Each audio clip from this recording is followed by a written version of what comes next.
안타깝지만요, 우리네 인생은 좋은 일들, 행복한 일들, 형통한 일들로만 이루어지는 게 아니지요.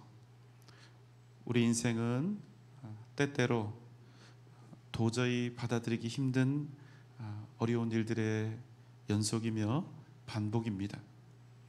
모든 환경과 관계로부터 도망치고 싶을 만큼의 부끄러움과 수치심을 우리가 경험할 때가 있고, 극심한 분노가 일어나서 이 마음속에서 정말 상대방 어느 누군가를 해치고 싶은 그런 마음이 들 때도 있습니다. 우리 나름대로는 선하고 아름답고 또 풍요롭고 덕스러운 일들을 살겠다고 꿈꾸지만, 이 모든 일들이 공짜로 주어지거나 쉽사리 얻어지는 경우는 없습니다. 아무리 우리가 땀 흘려 쓰고 한다 할지라도 우리는 실패하고, 너무나 어떤 사람을 또 누군가를 사랑해서 견딜 수 없지만, 견딜 수 없을 만큼 누군가를 사랑하지만 그럼에도 만날 수 없고, 헤어짐과 이별을 마주해야만 하는 것이 또 우리의 인생이기도 합니다. 민망함이 있고, 누군가로부터 손가락질이 있고, 비웃음이 있어도 다시 그 자리에 가야 하고, 또 누군가를 만나야 하고, 어떤 어려움과 거침이 있다 할지라도 우리 직장인들 같은 경우는 다시 또 해가 뜨면 출근해야 하고, 학생들은 학교에 가야 하고, 그럼에도 불구하고 잘 견디면서 살아가야 하는 것이 우리네 인생입니다. 그러니까 우리의 삶을 보면요, 우리가 살아가는 이 세상의 이치를 보면요, 참 냉정하다는 생각이 듭니다. 참 냉정하고 받아들이기 어려운 일들을 많이 만나는 게 우리 인생이 아닌가 해요. 그럼 우리 마음은 어떻게 됩니까? 우리 마음은 상처를 입게 됩니다. 상하게 되는 것이죠. 하나님, 아무리 그래도 이건 너무한 것 아닙니까? 주님, 이 상황은 도저히 내가 견딜 수가 없습니다. 주님, 내 인생이 어떻게 이럴 수가 있단 말입니까? 나도 모르게 이런 외마디 비명이 하나님을 향해 소리쳐지는 그때가 우리에게 오기도 하지요. 우리가 말입니다, 꽤 강하고 담대할 것처럼 그렇게 여겨지지만 우리 인생들이 말이죠, 의외로 보잘것이 없고 연약합니다. 어떤 사람은 정말 강해 보이는 사람이 있어요. 정말 슈퍼맨처럼 다 이겨낼 것 같은 사람이 있어요. 의지도 강하고 능력도 출중하고 당당하고 말도 잘하고, 그래서 야, 저 사람 정말 대단하다, 저 사람은 특별하다. 아무리 그래도 그 사람만의 약한 부분이 반드시 있습니다. 앞에 서 있는 저도 마찬가지예요. 어떤 사람은 돈에 약하고, 어떤 사람은 명예에 약하고, 어떤 사람은 평판에 약하고, 어떤 사람은 지식의 어떤 부분이 건드려지면 참지 못합니다. 상처를 입습니다. 어떤 사람은 고생스러운 일에 약하고, 어떤 사람은 건강 문제에 약하고, 어떤 사람은 사람 관계에 약하고, 어떤 사람은 남녀 이성의 문제에 약하고, 어떤 사람은 자식 문제에 약합니다. 어떤 사람은 자기가 내뱉은 말에 매여서 약하고, 어떤 사람은 잘못된 자기 확신에 빠져서 약하고, 어떤 사람은 무조건 나는 좋은 사람이 되어야 한다는 이 잘못된 컴플렉스 때문에 약하고, 어떤 사람들은 다른 사람들로부터 인정받아야 비로소 내가 살아있다는 것을 느낍니다. 아무리 강하고 의지가 단단해 보여도 누구든지 자신의 그 약한 부분이 건드려지면 치명상을 피할 길이 없죠. 누구나 다 마찬가지입니다. 그러니 여러분, 너무 자기 자신을 신뢰하지 마십시오. 저는요, 이 세상에서 가장 답답한 사람들이 나는 나 믿고 산다 이렇게 말하는 분들이에요. 어쩌면 그 사람에게는 나는 나를 믿고 살아야 한다. 세상에 믿을 게 아무것도 없다. 그 마음이 저는 그 사람의 가장 약한 부분이라는 생각이 듭니다. 얼마나 이 세상에 신뢰할 사람이 없고 믿을 대상이 없으면 연약하기 그지없는 짝이 없는 나 자신을 믿고 살겠다 그런 말을 할까요? 그야말로 아집이지요. 잘못된 고집이죠. 만약 우리에게 최소한의 양심이 있고 기본적인 건강한 자각이 있다면 우리는 나 스스로를 믿고 살 수 없다는 것을 금방 알아챌 수가 있는 것입니다. 자기 자신은 압니다. 내 자신이 그리 믿을 만한 대단한 존재가, 훌륭한 존재가 되지 못한다는 그 사실을 아는 거예요. 만약 이것을 인정하지 못하는 인생이 있다면 참 딱한 인생이다 이렇게 말할 수밖에 없습니다. 여하튼 우리 인생은 언제라도 높음과 낮음을 왔다 갔다 할 수 있는 연약한 인생들인 것을 기억해야 합니다. 누구라도 자만하지 말고 교만하지 말고 내 것만 옳다고 주장하지 말고 겸손히 우리에게 주어진 인생을 주님 바라보면서 살아가야 하는 것입니다. 여러분 아멘입니까? 우리 인생은 냉정합니다. 고단하기 짝이 없지요. 이에 비하면 우리의 심성은, 우리 인간의 심성은 여리고 약합니다. 그러다 보니까 우리는 쉽게 상처를 입고 쉽게 좌절하게 되죠. 여러분 몸을 크게 다치면 어떻게 됩니까? 몸이 안 움직여지는 거예요. 몸이 움직여지지가 않아요. 마찬가지로 견딜 수 없는 아픔이 우리의 인생을 지나가면 우리의 마음도 상처를 입고 멈추게 됩니다. 심리적으로, 감정적으로 완전히 상처를 입고 지치게 되면 어떠한 기쁨도 슬픔도 느낄 수가 없는 상태가 되고요. 아무것도 할 수 없는 무기력에 빠지게 되고요. 더 심해지면 우울해지기도 하고 죽음을 생각하기도 합니다.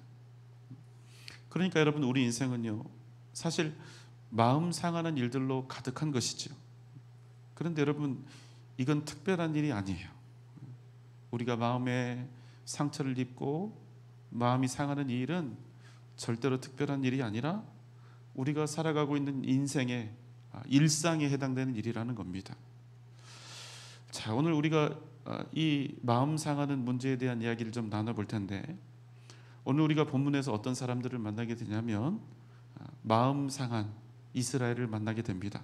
민수기 21장 4절의 말씀입니다. 백성이 호르산에서 출발하여 홍해 길을 따라 에돔 땅을 우회하려 하였다가 길로 말미암아 백성의 마음이 상하니라. 전주 또 전주의 내용들 여러분 잘 복기해 보세요. 이스라엘은 에돔을 통과하는 지름길을 포기해야 했습니다. 에돔을 통과하면 가나안을 향해서 속히 나아갈 수 있었음에도 누가 원하지 않았냐면 하나님께서 에돔을 통과하는 그 지름길을 이스라엘에게 허락하지 않으셨습니다. 게다가 그 다음에 어떤 일이 있었습니까? 백성들의 지도자인 아론이 죽음을 맞이하게 됐죠.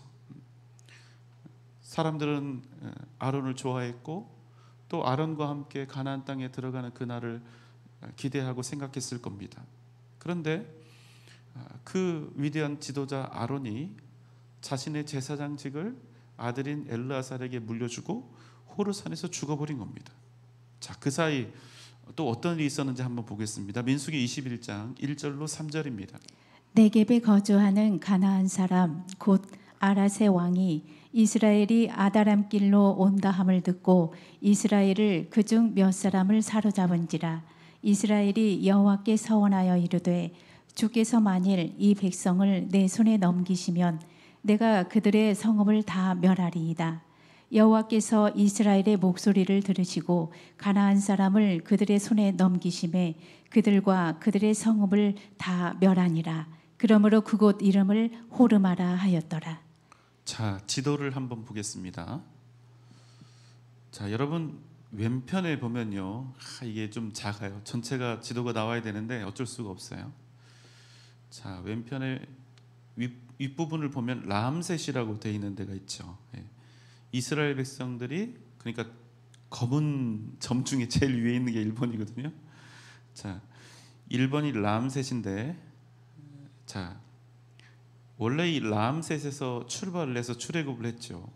자, 그런데 여러분, 그 맨 위에 있는 검은 점에서부터 해안을 따라서 푸른 길이 하나 보이죠.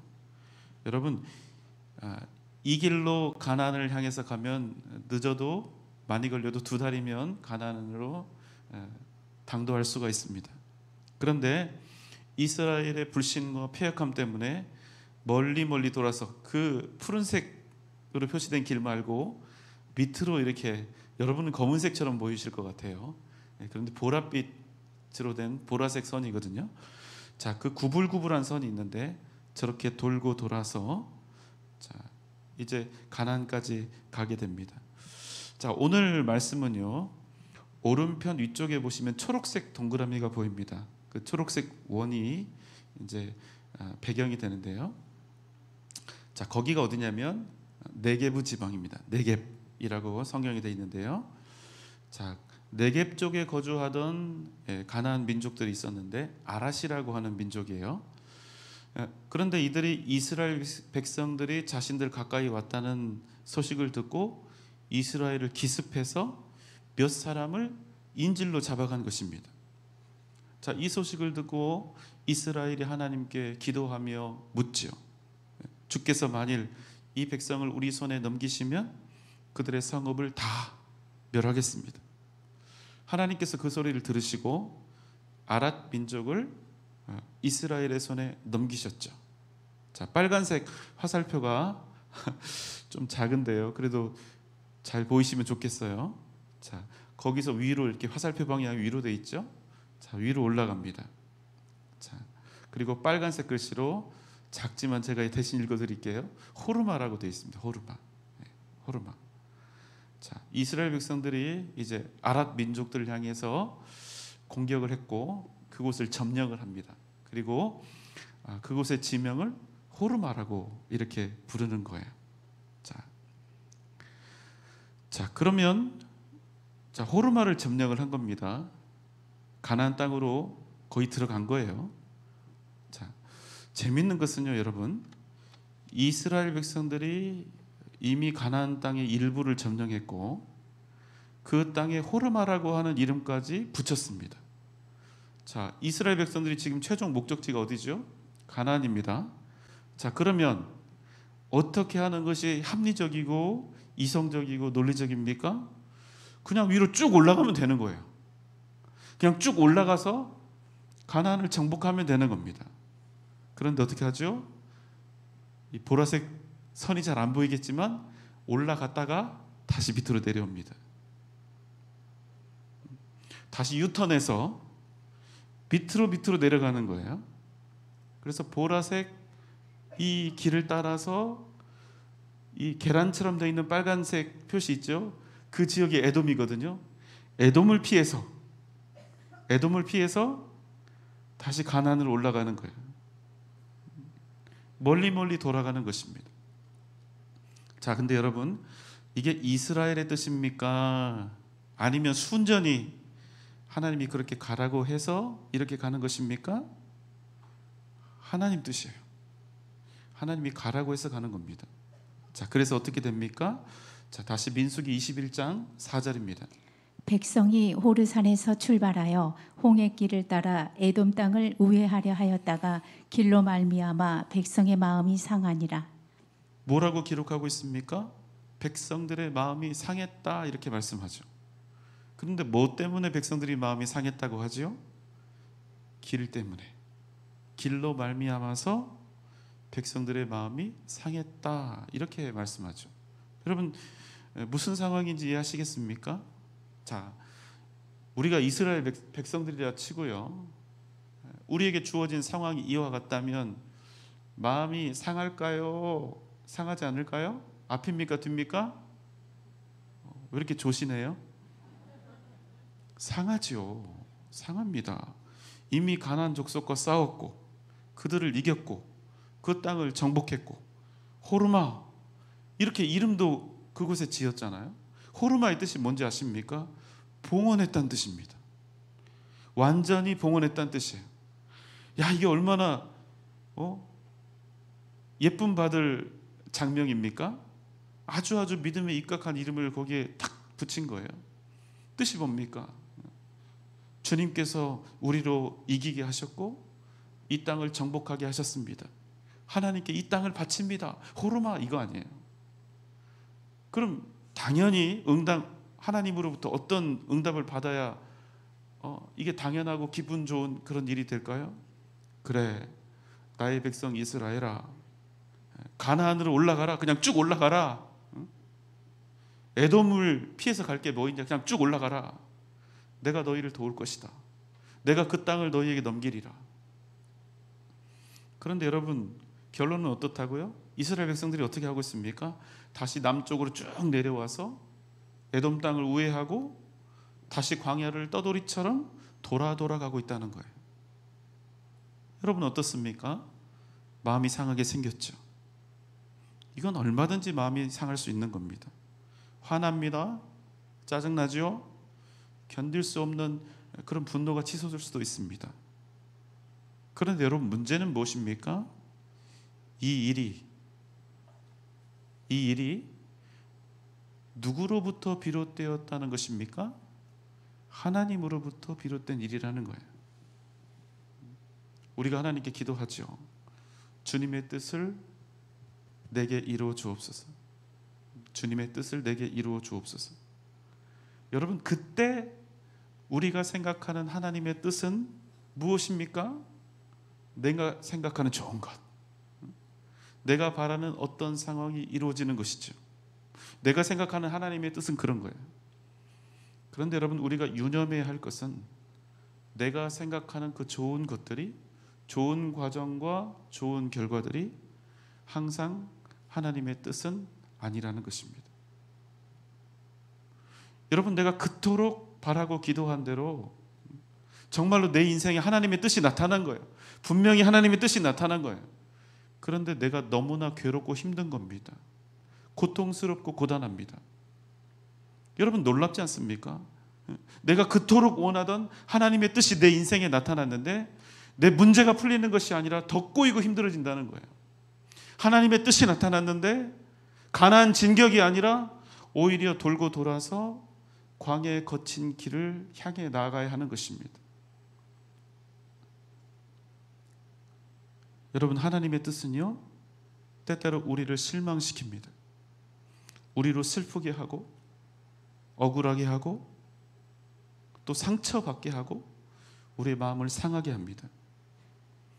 여러분, 이게 현실이고 이게 진실입니다. 그래서 여러분, 이스라엘이 어떻게 합니까? 민수기 21장 4절 5절 보겠습니다. 백성이 호르산에서 출발하여 홍해 길을 따라 에돔 땅을 우회하려 하였다가 길로 말미암아 백성의 마음이 상하니라. 백성이 하나님과 모세를 향하여 원망하되 어찌하여 우리를 애굽에서 인도에 내어 이 광야에서 죽게 하는가? 이곳에는 먹을 것도 없고 물도 없도다. 우리 마음이 이 하찮은 음식을 싫어하노라 하매.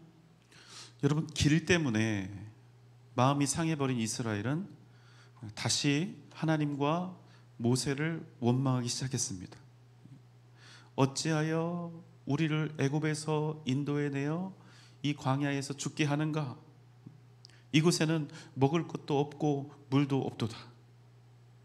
이미 광야 거의 40년을 살았는데 똑같아요.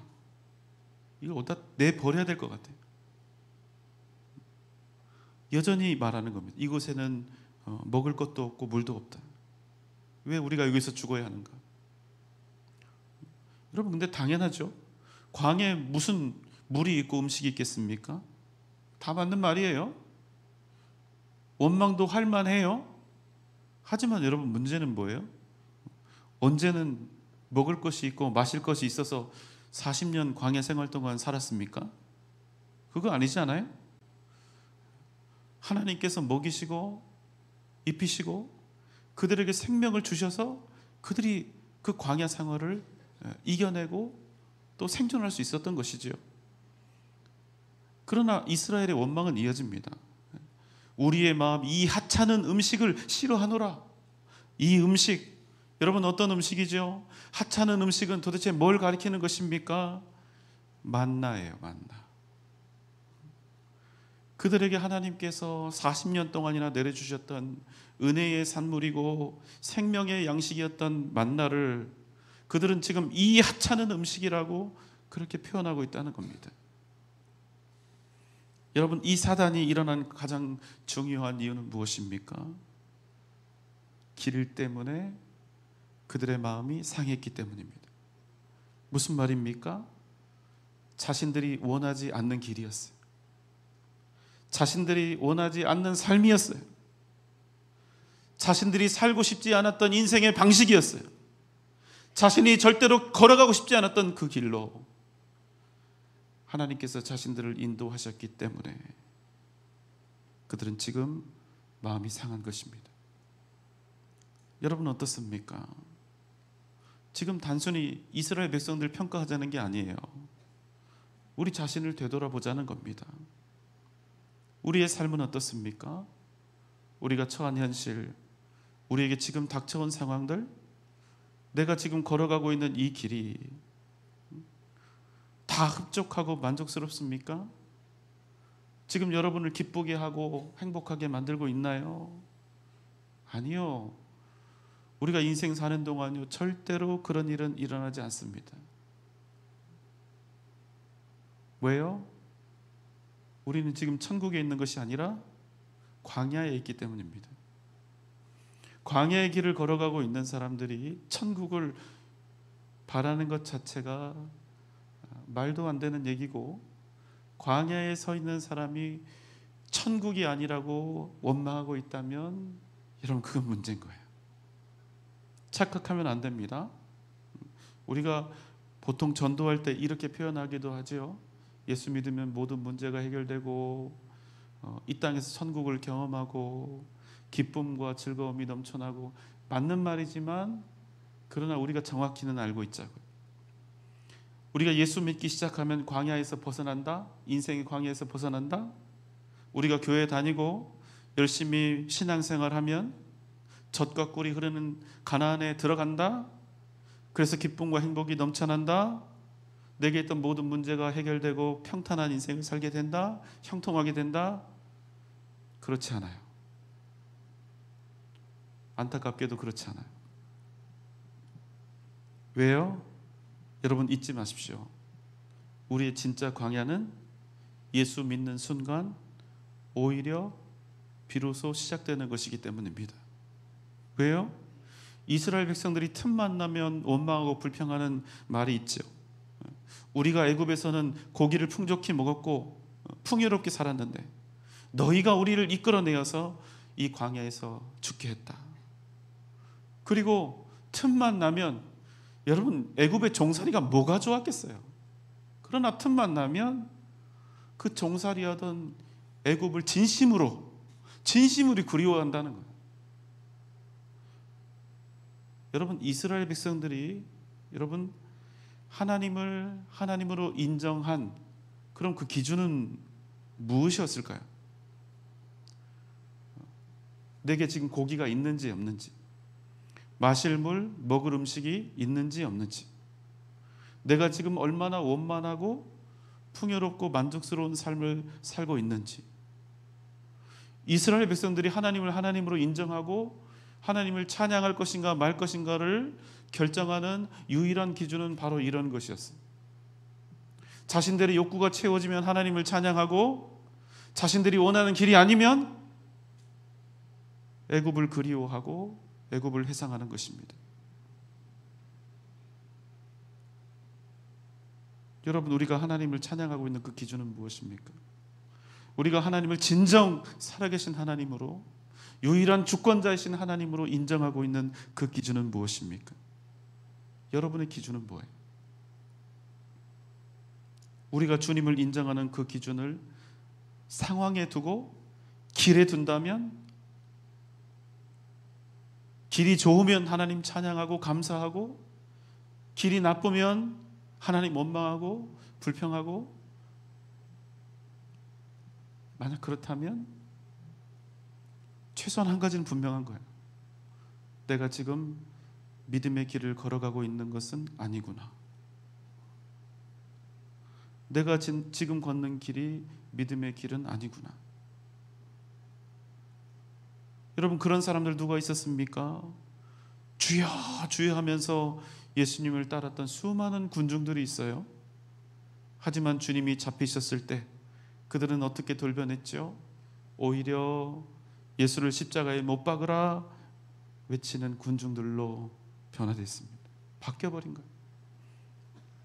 우리가 만약에 길이 아니라 우리가 길을 우리 인생의 기준으로 삼고 있다면, 우리가 만나는 상황을 우리 인생의 기준으로 삼고 있다면, 우리가 그런 군중들하고 지금 하나님과 모세를 향해서 원망하고 있는 이스라엘 백성들과 여러분 하나도 다를 바가 없다는 것입니다. 여러분, 그럼 우리가 주님을 인정하는, 주님을 정말로 나의 주님으로 인정하는 절대적인 기준은 무엇이어야 합니까? 그분이 나의 하나님이시라는 것, 그분이 살아계신 하나님, 우리를 지으신 진정한 주권자요 주인이라는 그 사실이, 그 변하지 않는 사실이 우리가 하나님을 인정하는 유일한 이유여야 한다는 거예요. 여러분, 그분이 우리의 주권자이신 그 사실을 여러분 인정하십니까? 여러분 인정하세요? 그분이 주권자시라는 말은 무엇입니까? 그분이 그분 뜻대로 행하신다는 거예요. 그분의 선하신 뜻대로, 하나님 당신의 선하신 뜻대로 하셔도 된다는 얘기입니다. 그것을 내가 인정한다는 얘기가 그분이 나의 주권자라는 고백입니다. 그래서 하나님께서는요, 우리 생각에 좋은 길, 우리 생각에 기쁘고 만족스러운 길이 아니라 오직 당신의 크고 놀라우신 그 뜻을 우리를 통해서 이루어 가신다는 사실입니다. 로마서 9장 21절입니다. 토기장이가 진흙 한 덩이로 하나는 귀히 쓸 그릇을 하나는 천이 쓸 그릇을 만들 권한이 없느냐. 여러분, 토기장이신 하나님께서 우리를 빚으시는데 감히 우리가 하나님을 향해서, 흙에 불과한 우리가 하나님을 향해서 어찌 나를 이같이 만들었느냐, 나를 왜 어떻게 이런 길에 세우느냐, 이렇게 반문할 수 있냐는 겁니다. 우리가 하나님을 정말로 나의 주권자라고 생각한다면 그렇게 반문할 수 있냐는 거예요. 왜요? 그분이 하나님이시니까. 여러분 잊지 마십시오. 하나님이 인도하시는 길은 때때로 우리의 마음을 상하게 합니다. 안타깝게도 이런 일은 우리 인생에서 반드시 일어나요. 그러나 여러분, 우리가 또한 꼭 기억해야 할 말씀이 있습니다. 예레미야 29장 11절입니다. 여호와의 말씀이니라. 너희를 향한 나의 생각을 내가 아나니 평안이요 재앙이 아니니라. 너희에게 미래와 희망을 주는 것이니라. 여러분 아멘입니까? 그럼에도 불구하고 우리에게 하나님께서 주시는 그 길은 결코 우리에게 재앙이 되지 않고 평안이 된다는 거예요. 우리에게 소망이 되고 희망이 되고 생명이 된다는 사실입니다. 우리에게 생명마저도 아끼지 않고 내어주신 그 주님께서 우리를 멸망의 길이 아닌 승리의 길, 영광의 길로 인도하신다는 그 사실을 우리가 반드시 기억하며 살아야 한다는 것입니다. 여러분 믿습니까? 이 믿음이 있으면 우리는 흔들리지 않습니다. 우리는 반드시 세상을 이기는 것입니다. 이 믿음이 우리를 살게 할 것입니다. 때때로 우리가 길로 말미암아서, 하나님의 인도하심으로 말미암아서 마음이 상하고 실망할 수도 있겠지만 이 믿음이 우리를 견디게 하고 이기게 하고 승리케 한다는 사실을 여러분 잊지 마시기 바랍니다. 기억하십시오. 우리가 지금 서 있는 길이요, 혹 고단하고 힘겨운 길일 수 있습니다. 내가 원했던 길, 내가 걸어가고 싶었던 길과 전혀 다른 그런 길일 수도 있어요. 그럼에도 여러분, 믿고 신뢰하는 것입니다. 지금 내가 서 있는 길이 비록 편안한 길 아니고 풍요로운 길 아니고 문제없는 길 아닐지라도 지금 내가 서 있는 길은 반드시 젖과 꿀이 흐르는 약속의 땅으로 나아가는 복된 길이 될 것이다. 바로 이 사실입니다. 여러분 믿습니까? 오늘 이 밤 여러분의 마음이 다시금 유일한 주권자이시며 생명의 주인이신 하나님께 그 하나님에 대한 확신으로 가득 넘치시기를 주님의 이름으로 소망합니다. 여러분을 통하여 반드시 위대한 하나님의 역사가 나타나게 될 줄 믿습니다. 오직 이 믿음으로 승리하는 복된 이 밤 되시기를 주님의 이름으로 축원합니다.